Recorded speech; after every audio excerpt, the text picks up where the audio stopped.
And finally, I would like to call upon Sri Charan Narzari,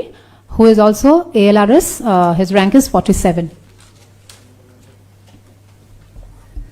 Namaskar, Honorable Chief Minister of Assam and respected guest and my dear friends. More naam Charan Narzari, moi Kokrajhar district mani Ranipur village eta forest village ase. এই forest village মোৰ জন্ম হৈছিলে তাতে মই মোৰ primary স্কুলটো তাতে কৰিছিলোঁ মই যেতিয়া মানে প্ৰাইমাৰী স্কুলটো কৰিছিলোঁ এইটো সময়ত মানে মোৰ আমাৰ গাঁৱৰ স্কুলটো নন প্ৰভিন্সিয়েলাইজ আছিলে এতিয়াও নন প্ৰভিন্সিয়েলাইজ আছে এইটো স্কুলত মই পঢ়ি পেলাই আহিছোঁ তাৰপিছত মই হাই স্কুলটো মানে জলাইশ্ৰী হাই স্কুলত পঢ়িছোঁ এই জলাইশ্ৰী হাই স্কুলো মানে নন প্ৰভিন্সিয়েলাইজ আছিলে যেতিয়া মই হাই স্কুল পঢ়িছিলোঁ তাতে মই মেট্ৰিক পাছটো 3rd ডিভিজনত হৈছোঁ 3rd ডিভিজন কৰি পেলাই মইতো হাইয়েষ্ট মাৰ্কছ পাইছিলোঁ মই 40% মাৰ্কছ পাইছিলোঁ মই হাইয়েষ্ট আমাৰ স্কুলত বড়ো মিডিয়াম তাৰপিছত মই কোকৰাঝাৰ গভৰ্ণমেণ্ট কলেজত ছায়েন্সত এডমিশ্যন লৈছিলোঁ তাতে ফেইল হৈছোঁ মই ছায়েন্স ষ্ট্ৰীমত তাৰপিছত মই আৰ্টছত এডমিশ্যন ল'লোঁ আৰ্টছত এডমিশ্যন লোৱাৰ পিছত মই মানে 2nd ডিভিজন পাইছোঁ 2nd ডিভিজন পোৱাৰ পিছত মই ইকনমিক্স অনাৰ্ছ লৈ পেলাই গ্ৰেজুৱেশ্যনটো কৰিলোঁ তাৰপিছত আকৌ মই গুৱাহাটী ইউনিভাৰ্চিটিত এডমিশ্যন লৈছিলোঁ গুৱাহাটী ইউনিভাৰ্চিটিত বেক থকাৰ কাৰণে তাতে মানে এডমিশ্যন মানে কমপ্লিট কৰা নাই মাষ্টাৰ ডিগ্ৰীটো পণ্ডিচেৰীত যাই পেলাই আকৌ মাষ্টাৰ ডিগ্ৰী কৰিছে তাতে মই মানে বহুত মানে ভাল লগৰ কেইটা লগ পাইছিলোঁ UPSC ৰিলেটেড চিভিল ছাৰ্ভিচ কি হয় মই আগতো একো গম পোৱা নাছিলোঁ এই চিভিল ছাৰ্ভিচ কি বস্তু তাতে যাই পেলাই মই উৰিষ্যাৰ পৰা মানে তামিলনাডু মানে অন্ধ্ৰপ্ৰদেশ এই জাগাৰ পৰা বহুত মানে লগৰ কেইটা লগ পাইছিলোঁ ইহঁতে মোক মানে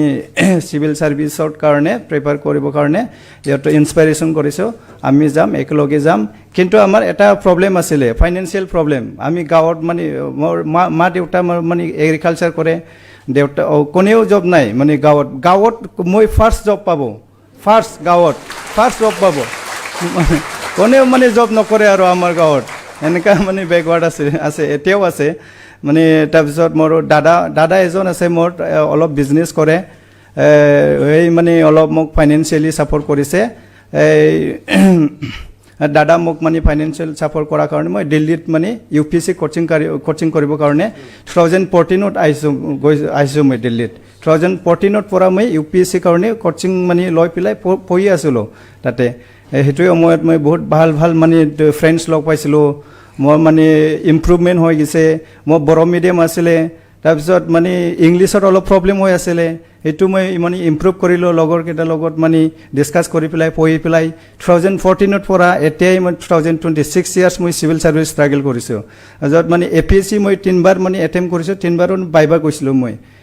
এইটো 3rd টাইমত মই এতিয়া মানে ALRSত ছিলেকশ্যন হৈছে আৰু এইটো মোৰ মানে লাইফত মানে বিগেষ্ট এটা মানে ছাকচেছ নিচিনা মই ভাবোঁ আৰু সেইটো কাৰণে মই APSCত মানে বহুত মানে থেংক ইউ আৰু আসাম গভৰ্ণমেণ্ট বা APSC মানে জেনুইন বা ট্ৰেন্সপাৰেঞ্চি হৈছে এইটো কাৰণে মই বহুত মানে থেংক ইউ আৰু মই এইটো ক'ম আৰু মানে নেক্সট মানে যোনে মানে হাৰ্ড ৱাৰ্ক কৰে বা মানে পেচিয়েন্স লেভেল হাৰ্ড ৱাৰ্ক চিনচিয়াৰিটি বা এনেকা থাকিলে মানে এদিন নহ'লে এদিন ছাকচেছ হ'বই আৰু এইটো মেটাৰ নকৰে কি পাৰ্চেণ্টেজ কম বা কিবা মানে আৰ্টছ ষ্ট্ৰীম বা বড়ো মিডিয়াম বা অসমীয়া মিডিয়ামৰ পৰা অহা মানে ষ্টুডেণ্টবিলাক মানে এইটো এক্সামটো ক্লিয়াৰ কৰিব নোৱাৰে মানে কষ্ট কৰিলে চবে মানে ছাকচেছ হ'বই আৰু কষ্টটো মেইন কথা মানে চিনচিয়াৰলি ফ'ল' কৰিব লাগিব এইটোৱে মেইন কথা এইটো কৈ পেলাই মই থেংক ইউ